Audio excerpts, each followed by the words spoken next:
بسم اللہ الرحمن الرحیم، اللہم صلی علی سیدنا و مولانا محمد وعلی آلہ وصحبہ وبارک وسلم۔ السلام علیکم۔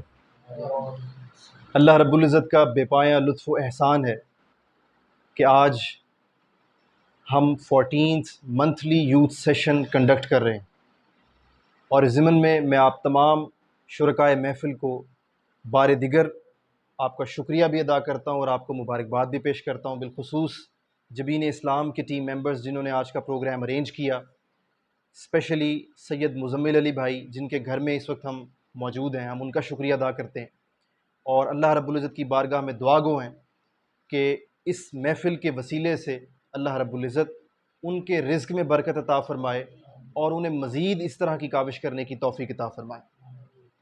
اپنی گفتگو کا باقاعدہ آغاز میں قرآن مجید کی ایک آیت مبارکہ سے کرنا چاہوں گا۔ اعوذ باللہ من الشیطان الرجیم۔ اللہ رب العزت ارشاد فرماتا ہے سورۃ البقرہ کی آیت نمبر 143 میں 143، کذالک جعلناکم امۃ وسطا، کہ ہم نے تمہیں اے حبیب صلی اللہ علیہ وآلہ وسلم کے کلمہ گو امتیو، ہم نے تمہیں امت وسط بنا کر بھیجا۔ وسط کا جو لفظ ہے اس کا معنی اردو میں ہم لیتے ہیں مرکزی، یعنی درمیانے درجے کی، اور انگلش میں ہم کہتے ہیں سینٹرل، مڈل، جو درمیان میں ہو۔ تو امتم وسطن، درمیانی امت بنا کر بھیجا۔ اگر ترتیب کے اعتبار سے دیکھا جائے تو امت مسلمہ تمام پچھلی امتوں کے بعد میں آئی ہے، یہ آخری امت ہے کہ آخری پیغمبر کی امت ہے صلی اللہ علیہ وآلہ وسلم۔ تو پھر درمیانہ کس معنی میں ہوا؟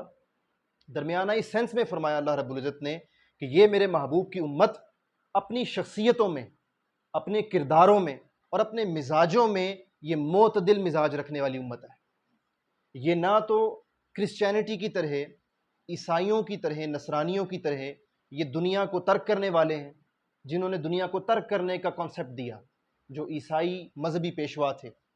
تو اس طرح ان کی عیسائیت کی پاپولیرٹی میں کمی آنا شروع ہو گئی، انہوں نے دنیا سے کٹ کر مذہب کو بس اکیلا فوکس کرنے کی انہوں نے بات کہی، تو وہ آہستہ آہستہ ان کی مقبولیت میں کمی آنا شروع ہو گئی۔ دوسری طرف جو جیوز ہیں، یہودی ہیں، وہ دنیا میں اتنے زیادہ مشغول ہیں کہ آج بھی آپ کی پوری دنیا میں ٹاپ 10 جو بلینئرز ہیں وہ جیوز ہیں، وہ دنیا میں حد سے زیادہ مشغول ہیں۔ سو اللہ رب العزت نے یہ بتانا چاہا تمام بنی نوع انسان کو کہ میرے پیغمبر صلی اللہ علیہ وآلہ وسلم کی امت، یہ ان کا مزاج معتدل ہے، یہ ماڈریشن کے حامل ہے، نہ ان میں نصرانیوں جیسی افراط و تفریط ہے، نہ یہودیوں جیسی افراط و تفریط ہے۔ ان کی سوچ، ان کا کردار، ان کی شخصیت، ان کا نظریہ وہ ماڈریشن، درمیانے درجے کا، ان میں شدت نہیں۔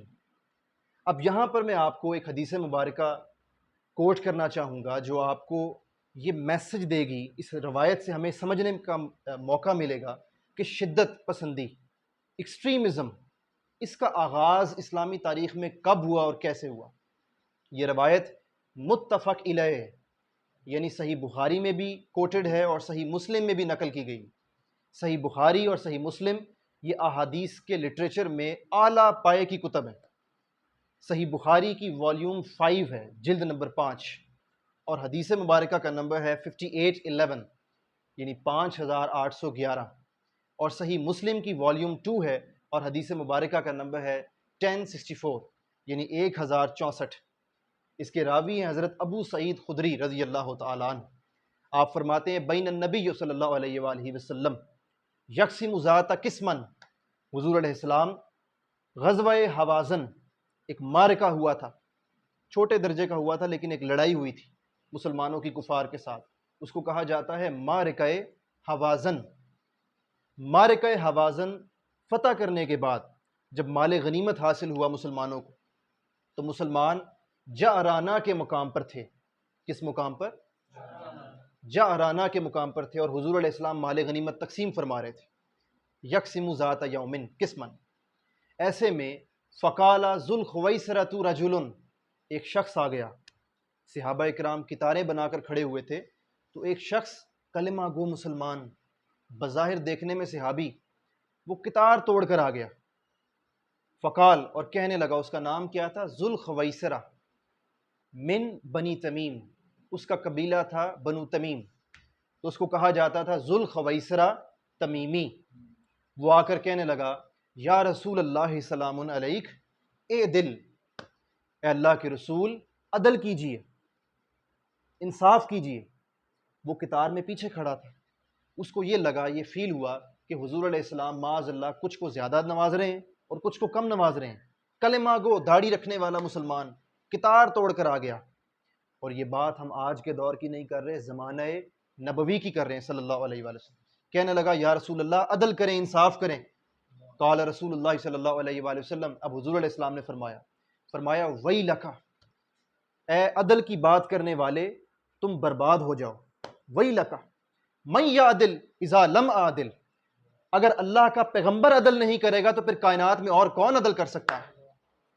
تم مجھے عدل کرنے کا مشورہ دے رہے ہو، جن کے قدموں سے عدل کی خیرات تمام بنی نوع انسان کو ملتی ہے، جنہوں نے انسانیت کو انصاف کرنا سکھلایا ہے، تم اس شخصیت کو عدل کرنے کی بات کر رہے ہو؟ اگر میں عدل نہیں کروں گا، آقا نے فرمایا، تو پھر کون عدل کرے گا؟ اب حضور علیہ السلام کے جانثار سیدنا عمر فاروق رضی اللہ تعالیٰ عنہ وہ اٹھ کھڑے ہوئے۔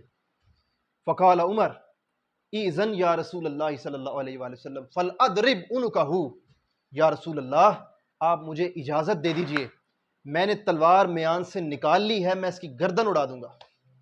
اس نے آپ کی بارگاہ میں بے ادبی کی ہے، ہی کمیٹڈ بلاسفمی، اس نے توہین کی ہے آپ کی ذات کی، آپ کے ادب کی، آپ کے مقام کی، آپ کے شان کی، میں اس کی گردن اڑا دیتا ہوں۔ حضور علیہ السلام نے فرمایا قال اللہ، اے عمر پیارے بھائی ابھی اس کی گردن نہ اڑاؤ، بیٹھ جاؤ۔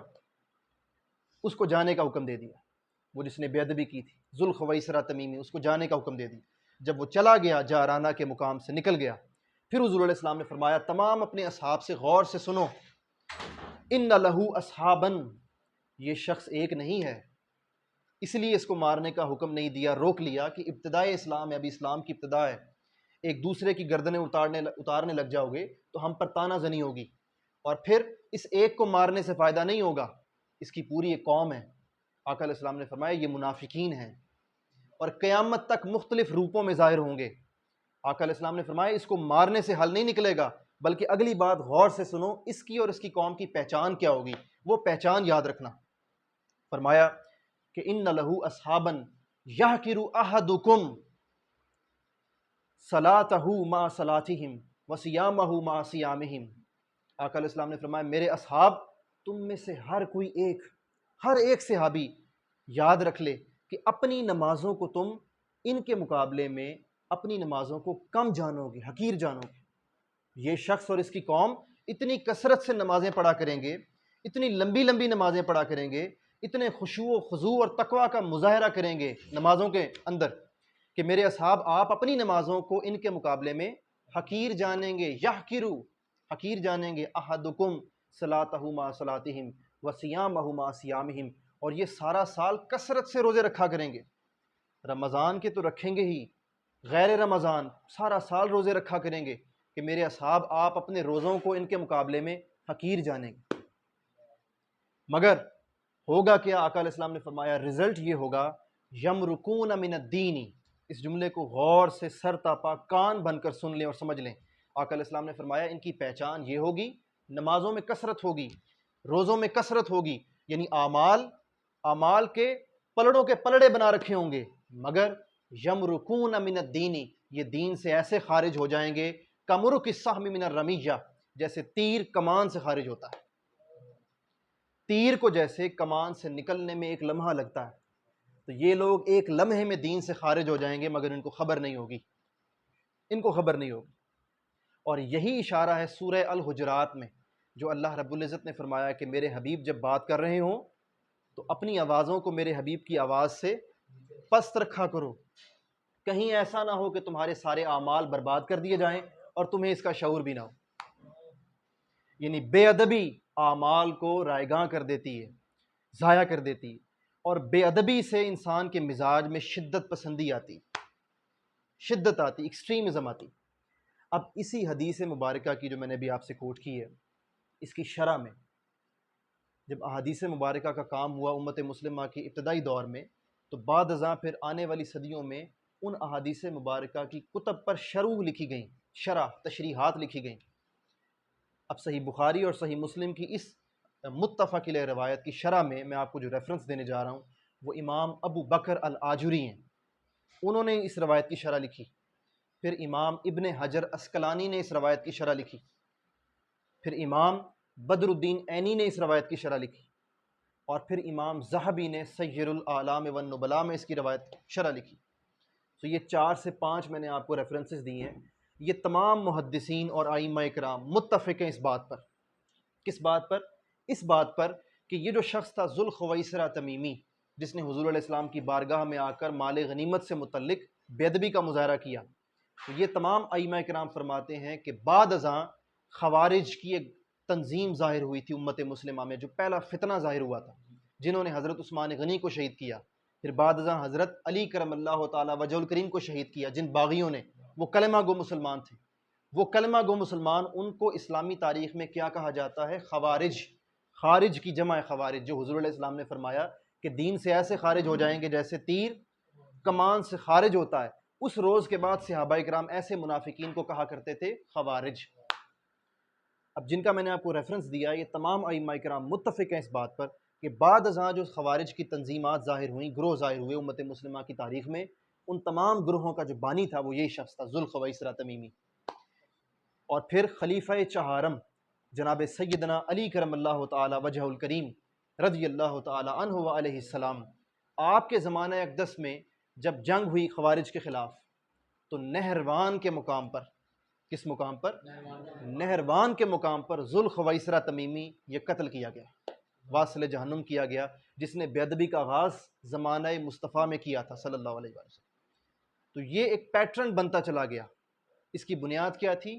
رویوں میں شدت، ایکسٹریمزم، کہ قطار میں کھڑا ہے مگر اسے صبر نہ ہوا، اور پیغمبر صلی اللہ علیہ وآلہ وسلم کی تقسیم پر بھی اس کو یقین نہ آیا، اور آ کر کہنے لگا عدل کریں۔ تو یہ شدت پسندی تھی اس کی۔ تو شدت آپ کو فرقے میں تقسیم کر دیتی ہے اور آپ کو امت سے جدا کر دیتی ہے۔ پھر اس کے بعد جناب سیدنا عثمان غنی رضی اللہ تعالیٰ عنہ کا دور آیا۔ حضرت عثمان غنی کے دور میں آپ سب کو معلوم ہوگا کہ مدینہ المنورہ کا 40 دن تک محاصرہ کیا گیا۔ خلیفہ مسلمین امیر المومنین سیدنا علی کرم اللہ تعالی وجہ الکریم کو ان کے گھر میں محصور رکھا گیا اور آپ کو مظلومیت کے ساتھ شہید کیا گیا۔ ان لوگوں کا جو باغی تھے، ان کا لیڈر تھا عبداللہ بن سبا، عبداللہ بن سبا اس کا نام تھا۔ اب یہاں پر میں آپ کو ایک اور روایت پیش کرنے جا رہا ہوں، اور اس روایت کو جو بیان کرتے ہیں ان کا نام ہے حضرت حسین۔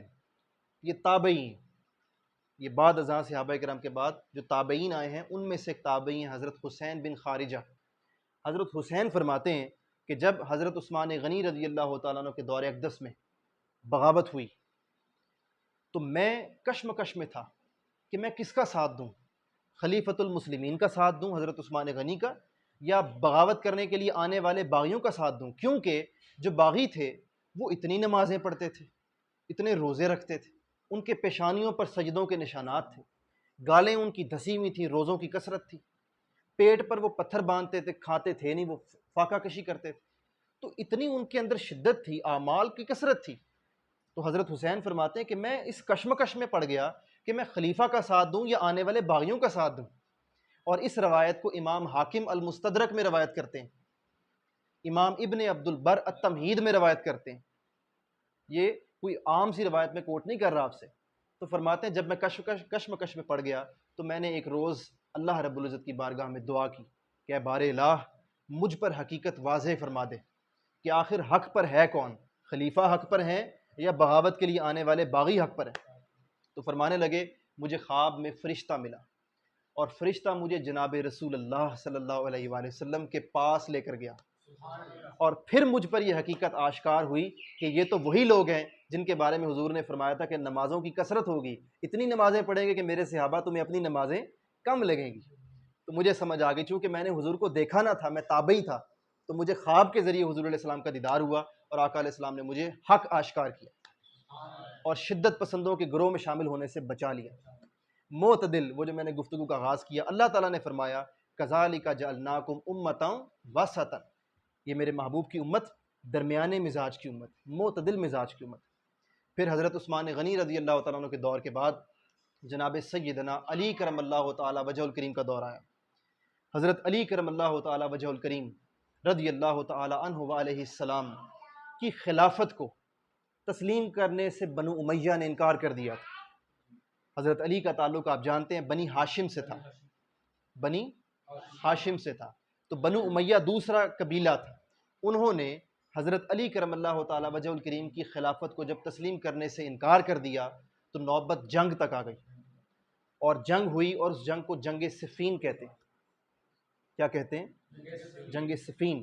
مگر ایک مقام ایسا آیا کہ جناب علی کرم اللہ تعالیٰ وجہ الکریم نے جنگ بندی کا فیصلہ فرما لیا۔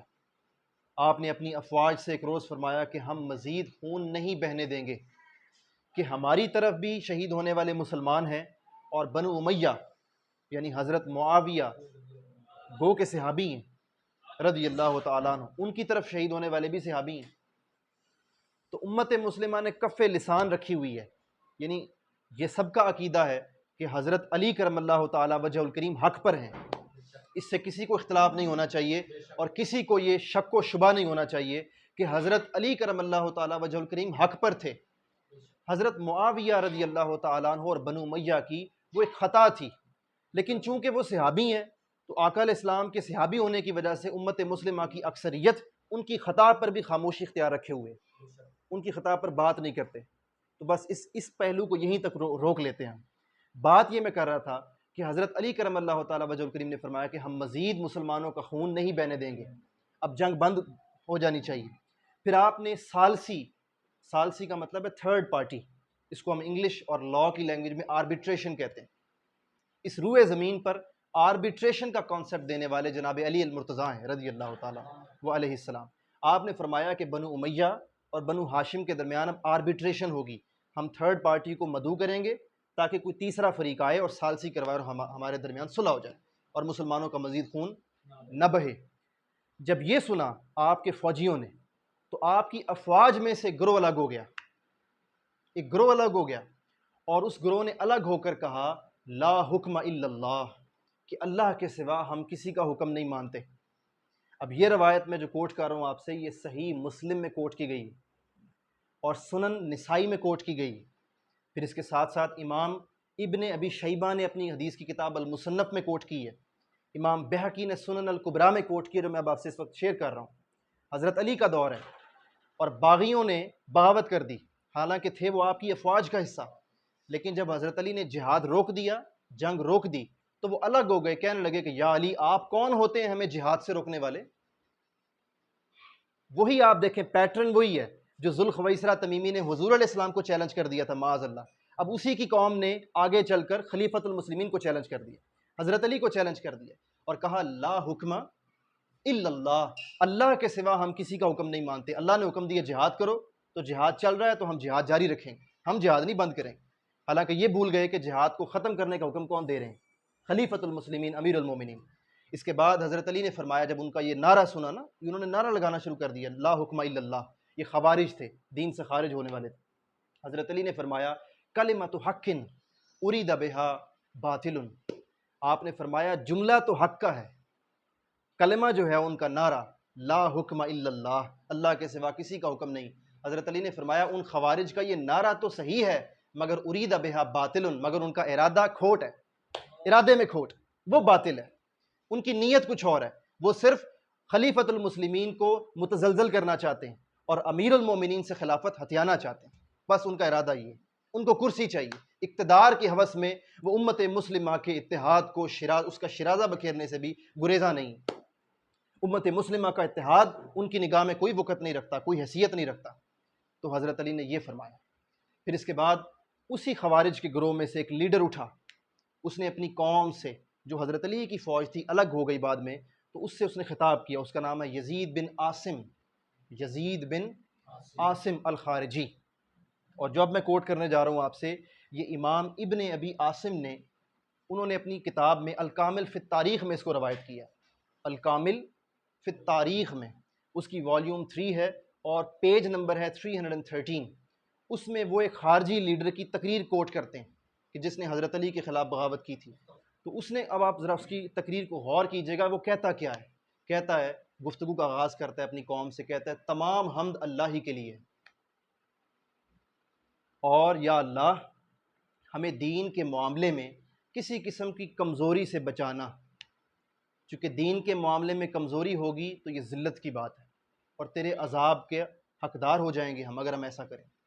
تو یہاں تک آپ اس کی بات غور کریں تو باتیں تو ٹھیک ہے، تمام حمد اللہ کے لیے، دین کے معاملے میں کوئی کمزوری نہ ہونے دینا مولا، ورنہ ذلت کا شکار ہو جائیں گے۔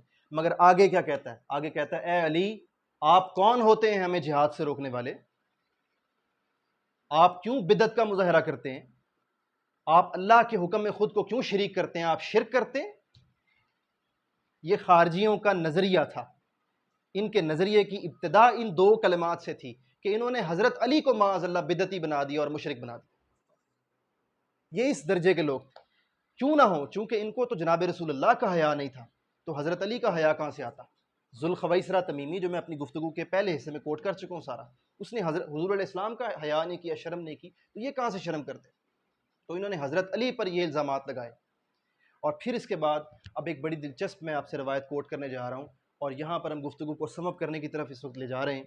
یہ روایت اگین صحیح مسلم میں، اور صحیح مسلم کی والیوم 2 اور حدیث مبارکہ کا نمبر 1066 یعنی 1066، اور پھر اسی روایت کو سنن نبی داؤد میں کوٹ کیا گیا، سنن نسائی میں کوٹ کیا گیا، مسند احمد بن حنبل میں کوٹ کیا گیا، اور مسند البزار میں کوٹ کیا گیا، یعنی حدیث صحیح قوی درجے کی۔ اور اس کے راوی ہیں کو سلمہ بن کحیل، یہ تابعین صحابہ کے بعد کا دور ہے، سلمہ بن کحیل۔ چونکہ جنگ شروع ہو چکی ہے نا حضرت علی کی خارجیوں کے ساتھ، پہلے جنگ صفین چل رہی تھی، جنگ صفین ختم ہو گئی تو اب بیچ میں سے گروہ الگ ہو گیا خارجیوں کا، بغاوت کر دی، اب حضرت علی باغیوں سے نبرد آزما ہے۔ تو سلمہ بن کحیل روایت کرتے ہیں، کہتے ہیں کہ مجھے عبداللہ بن وہب نے یہ سارا واقعہ زید بن وہب نے ایک واقعہ شیئر کیا مجھ سے، زید بن وہب نے، وہ کہتے ہیں کہ زید بن وہب حضرت علی کرم اللہ تعالیٰ وجہ الکریم کی فوج کے ایک مین سٹریم لیول کے کمانڈر تھے۔ تو آپ فرماتے ہیں کہ جس روز حضرت علی کرم اللہ تعالیٰ وجہ الکریم نے خوارج کے خلاف جہاد کا آغاز کیا، جنگ کا آغاز کیا، تو حضرت علی نے ہم سے پہلی تقریر جو فرمائی، اس تقریر میں فرمایا کہ اے میرے فوجیوں، اے میرے جوانوں، میں نے خود حضور علیہ السلام سے سن رکھا ہے کہ آقا علیہ السلام نے فرمایا کہ میری امت میں عنقریب ایسا گروہ ظاہر ہوگا اور قیامت تک ظاہر ہوتا رہے گا کہ جن کی نمازیں اتنی کثرت سے ہوں گی کہ میرے صحابہ تمہیں اپنی نمازیں کم لگیں گی، جن کے روزے اتنے شدید ہوں گے کہ ان کے روزوں کو دیکھ کر تم اپنے روزوں کو، وہی حدیث جو میں پہلے کوٹ کر چکا ہوں اب حضرت علی اپنی فوج سے شیئر کر رہے ہیں۔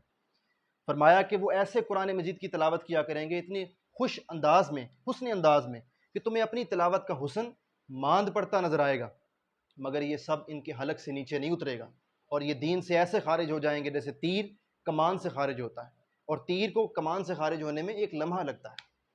پھر حضرت علی نے فرمایا کہ ہم اس وقت ایک ایسی قوم سے نبرد آزما ہیں کہ جس قوم سے متعلق ہمارے پیغمبر، ہمارے قائد جناب رسول اللہ صلی اللہ علیہ وآلہ وسلم ہمیں نشانیاں بتلا چکے ہیں۔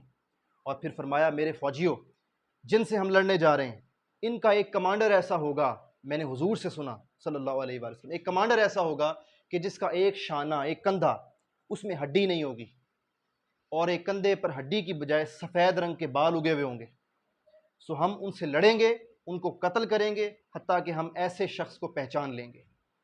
پھر حضرت زید بن وہب فرماتے ہیں کہ ہم چل پڑے جنگ کے لیے، اور ایک پل پر ہمارا آمنا سامنا ہوا، اور خارجیوں کے جس گروہ سے ہمارا سامنا ہوا اس وقت ان کا لیڈر تھا عبداللہ بن وہب راسبی۔ عبداللہ بن وہب راسبی، نام کیا ہے؟ عبداللہ، اللہ کا بندہ، اور لڑ کس سے رہا ہے؟ اللہ کے شیر سے، حضرت علی سے۔ کن سے لڑ رہا ہے؟ جو باب العلم ہے، علم کا دروازہ ہے، ان سے لڑ رہا ہے، نام عبداللہ بن وہب راسبی۔ تو حضرت زید بن وہب فرماتے ہیں کہ ہماری جب جنگ شروع ہو گئی تو پھر قتال ہوا، لڑائی ہوئی، اور اس لڑائی میں حضرت علی کرم اللہ تعالیٰ وجہ الکریم کے 2 جوان شہید ہوئے فقط، اور خارجیوں کی تمام فوج ہم نے قتل کر ڈالی۔ جب قتل کر ڈالی ان کی فوج تو حضرت علی نے حکم دیا سب فوجیوں کو کہ ان مقتولین میں تلاش کرو ایک ایسا شخص، ان کا کمانڈر ہوگا، میرے آقا نے ہمیں بتایا تھا یقیناً ایک ایسا کمانڈر ہوگا جس کے کندھے پر ہڈی نہیں ہوگی بلکہ سفید رنگ کے بال ہوں گے۔ تو فرماتے ہیں ہم نے ڈھونڈا اور ہمیں آخرکار وہ عبداللہ بن وہب راسبی مل گیا کہ جس کے ایک کندھے پر ہڈی کی بجائے سفید رنگ کے بال تھے۔ اور تب حضرت علی کرم اللہ تعالیٰ وجہ الکریم نے اپنے دست مبارک آسمان کی طرف اٹھا لیے اور اللہ کا شکر ادا کیا کہ یا اللہ تیرے پیغمبر صلی اللہ علیہ وآلہ وسلم نے جس قوم سے لڑنے کا حکم دیا تھا آج ہم اس قوم سے لڑ چکے، تیرا شکر کہ تو نے ہمیں ایسے گروہ سے لڑنے کی توفیق عطا فرمائی۔ اب ہوا کیا، یہ سارا واقعہ ہو گیا، روایت کا حصہ ہے۔ حضرت علی کا ایک اور فوجی اٹھ کھڑا ہوا، اندازہ کریں، چونکہ جن کو مارا گیا ہے وہ بھی کلمہ گو ہیں، وہ بھی نمازیں پڑھنے والے ہیں، وہ بھی روزے رکھنے والے ہیں، تو انسان کے دل میں وسوسہ آ جاتا ہے۔ اب ایک عبیدہ سلمانی کھڑا ہو گیا، عبیدہ سلمانی حضرت علی کی فوج میں سے۔ یہ سارا کچھ ہو جانے کے باوجود، وہ ایک مرے ہوئے کمانڈر کا کندھا دیکھ لینے کے بعد بھی وہ کھڑا ہو گیا، عبیدہ سلمانی، کہنے لگا یا علی آپ قسم اٹھائیں کہ آپ نے واقعی حضور علیہ السلام سے سب کچھ سنا تھا؟ پھر حضرت علی نے قسم اٹھائی، فقال واللہ الذی لا الہ الا ہو، میں اس رب کی قسم کھاتا ہوں جس کا کوئی شریک نہیں، حتی استحلفہ ثلاثاً وہو یحلف لہ۔ راوی کہتے ہیں حضرت سلمہ بن کہیل کہ اس موقع پر اس عبیدہ سلمانی نے حضرت علی سے 3 دفعہ حلف لیا، خلیفۃ المسلمین سے، امیر المومنین سے، اور امیر المومنین نے 3 دفعہ حلف اٹھا کر، قسم اٹھا کر فرمایا کہ واللہ حضور علیہ السلام نے ہمیں ایسے گروہ سے لڑنے کا حکم دیا تھا۔ سو آج کی گفتگو کا بیسک مقصد یہ ہے کہ آپ چونکہ یوتھ کے نمائندے ہیں، نوجوانوں میں سے ہیں، اور آپ لوگ دین کی محبت میں دین کا علم حاصل کرنے کے لیے یہاں بیٹھے ہوئے ہیں، آپ لوگ دنیا داری کو بھی دیکھتے ہیں، ساتھ میں دین کی بھی آپ میں شوق ہے، شغف ہے، تو کہیں دین کے علم کی راہ میں آپ کہیں شدت پسندی کا شکار نہ ہو جائیں۔ آج کی گفتگو کا بنیادی مقصد یہ تھا کہ دین کا علم حاصل کریں اللہ اور اس کے رسول کی محبت کے ذریعے، اللہ اور اس کے رسول صلی اللہ علیہ وآلہ وسلم کے ادب کے ذریعے، کہیں ایسے گروہ کا ہم شکار نہ ہو جائیں، چونکہ حضور علیہ السلام نے ہمیں خبردار کر رکھا ہے کہ یہ گروہ قیامت تک ظاہر ہوتے رہیں گے، عمل کی کثرت ہوگی، عمل کی شدت ہوگی، تو ایک عام سادہ لو مسلمان تو عمل کو دیکھے گا نا، وہ تو یہ دیکھے گا ماشاءاللہ حاجی کتنے ہیں، کتنے حج کی ہیں، کتنے بڑے مولانا صاحب ہیں، کتنی نمازیں پڑھتے ہیں، پیشانی پر سجدوں کے نشانات ہیں، مگر ان ظاہری چیزوں کو دیکھ کر دھوکہ نہ کھائیں، آپ عقیدہ صحیحہ پر رہیں، اپنی مزاج میں، اپنی شخصیتوں میں معتدل رہیں، اور پھر ایسے گروہ کی سب سے بڑی نشانی، یہاں پر میں گفتگو کو وائنڈ اپ کروں گا، سورہ آل عمران جو کہ قرآن مجید کا 3rd چیپٹر ہے، اس کی ورس نمبر 7 میں اللہ رب العزت اس قوم کی نشانی بیان فرماتا ہے، خدا خالق کائنات خود نشانی بیان فرماتا ہے هو الذی انزل علیک الکتاب، اے پیارے حبیب صلی اللہ علیہ وآلہ وسلم، ہم نے آپ کی طرف ایک کتاب نازل فرمائی ہے، منہ آیات محکمات، کہ جس کتاب میں کچھ آیتیں تو وہ ہیں جو محکمات ہیں، محکمات کا مطلب جن میں احکام آئے ہیں اور وہ واضح ہیں، اور یہ ہننا ام الکتاب، کہ یہ آیتیں جو ہیں یہ کتاب کی بنیاد ہے قرآن مجید کی، چونکہ ان آیتوں میں احکامات آئے ہیں، انسٹرکشنز آئیں، کمانڈمنٹس آئیں، مگر ان کے ساتھ ساتھ دوسری آیتیں وہ بھی ہیں متشابہات، کہ جن آیتوں کے معنی ایک سے زیادہ ہوا کرتے ہیں۔ یہ اللہ رب العزت ارشاد فرما رہا ہے کہ قرآن مجید کی آیتیں 2 قسم کی ہیں، ایک وہ آیتیں جو اپنے معنی میں کلیئر ہیں، واضح ہیں، ان میں احکامات آئے ہیں، اور دوسری آیتیں وہ ہیں کہ جن کے معنی کئی قسم کے ہوتے ہیں۔ اب اللہ تعالیٰ کیا فرماتا ہے؟ فرماتا ہے فَأَمَّا الَّذِينَ فِي قُلُوبِهِمْ زَيْغٌ، مگر میرے امت، میرے محبوب کی امت میں وہ لوگ جن کے دلوں میں بغض ہے، جن کے دلوں میں منافقت ہے، جن کے دلوں میں تنگی ہے، تعصب ہے، نیرو مائنڈ سیٹ کے لوگ ہیں، وہ کن آیات کی پیروی کرتے ہیں؟ فَيَتَّبِعُونَ مَا تَشَابَهَ، وہ واضح آیات کو چھوڑ کر متشابہ آیات کی پیروی کرتے ہیں، مِنْهُ ابْتِغَاءَ الْفِتْنَةِ، کیوں؟ تاکہ وہ امت میں فتنہ کریٹ کر سکے، وَابْتِغَاءَ تَأْوِيلِهِ، اور وہ اپنی اپنی تعویلیں بیان کرتے ہیں، اپنی اپنی انٹرپریٹیشنز کرتے ہیں، اپنی اپنی ایکسپلینیشنز اور تشریحات بیان کرتے ہیں۔ سو یہ وہی قوم ہے جس قوم نے شرک والی آیات حضرت علی پر تھوپ دی تھی، بدعت والی آیات حضرت علی پر تھوپ دی تھی، یہ نہ سوچا کہ خلیفۃ المسلمین کو بدعتی کہہ رہے ہیں، ان کو مشرک کہہ رہے ہیں۔ سو یہ قوم ہمیں چھوڑ سکتی ہے؟ یہ قیامت تک ظاہر ہوتے رہیں گے، اس لیے یہ مسلمانوں کا حصہ بن کر ہماری صفوں میں گھستے ہیں اور ہمارے اتحاد کو پارا پارا کرتے ہیں۔ ہمیں اس قسم کی شدت پسندی سے خود کو بچانا ہے، چونکہ جبین اسلام کی یہ انیشل سٹیج ہے، سو آپ کو مینٹلی اور آئیڈیالوجیکلی کلیئر ہونا چاہیے، کسی قسم کی شدت پسندی کو اپنے درمیان، اپنی صفوں میں شامل نہیں ہونے دینا۔ جہاں پر جبین اسلام کا مقصد دین اسلام کی خدمت ہے، وہیں پر جبین اسلام کا مقصد اپنی افواج پاکستان کو نظریاتی سپورٹ دینا بھی ہے۔ افواج پاکستان دہشت گردوں کا کلا کما کر رہے ہیں، وہ سرحدوں پر لڑ رہے ہیں، وہ شمالی وزیرستان ہو یا جنوبی وزیرستان، وہ لڑ رہے ہیں ان کے ساتھ، ہمارے جوان شہید ہو رہے ہیں، آئے روز کبھی کیپٹن شہید ہو رہے ہیں، کبھی بریگیڈیئر، کبھی میجر شہید ہو رہے ہیں، ہمارے سپاہی سے لے کر افسر تک شہید ہو رہے ہیں، لیکن ان کی شہادتیں اس وقت ثابت ہوں گی، مفید ثابت ہوں گی، جب شہروں میں، میدانی علاقوں میں، جب مدرسوں میں، جب ذہنوں میں نظریاتی طور پر بھی دہشت گردی اور شدت پسندی کا خاتمہ کیا جائے۔ وہ جتنے مرضی درختوں کو کھاڑتے جائیں، اگر جڑ باقی رہے گی، یہ شدت پسند گروہ پھر سے جنم لے لیں گے۔ سال گزرے گا، 2 سال گزرے گا، جتنے مرضی آپریشن ضرب عضب ہو گئے، آپریشن راہ نجات ہو گیا، آپریشن رد الفساد ہو گیا، مگر آپ دیکھتے ہیں کہ پشاور کی مسجد میں پھر حادثہ ہو جاتا ہے، دہشت گردی پھر نہیں ختم ہوتی۔ کیوں؟ کیونکہ فوج دہشت گردوں کو مار سکتی ہے، دہشت گردی کو کون ختم کرے گا؟ دہشت گردی کو اساتذہ ختم کریں گے، ٹیچرز ختم کریں گے۔ دہشت گردی کو ختم کرنا علماء کا کام ہے، جو نظریاتی طور پر، اخلاقی طور پر دہشت گردی کا مقابلہ کریں اور نوجوانوں کو معتدل راستہ سکھائیں اور سمجھائیں اور ماڈریشن کا کانسیپٹ دیں۔ سو اب اللہ رب العزت سے اس دعا کے ساتھ ہم اپنی گفتگو کو کنکلوڈ کرتے ہیں کہ اللہ تعالی ہمیں عقیدہ صحیحہ کے ساتھ عمل کی توفیق عطا فرمائے۔ والسلام علیکم۔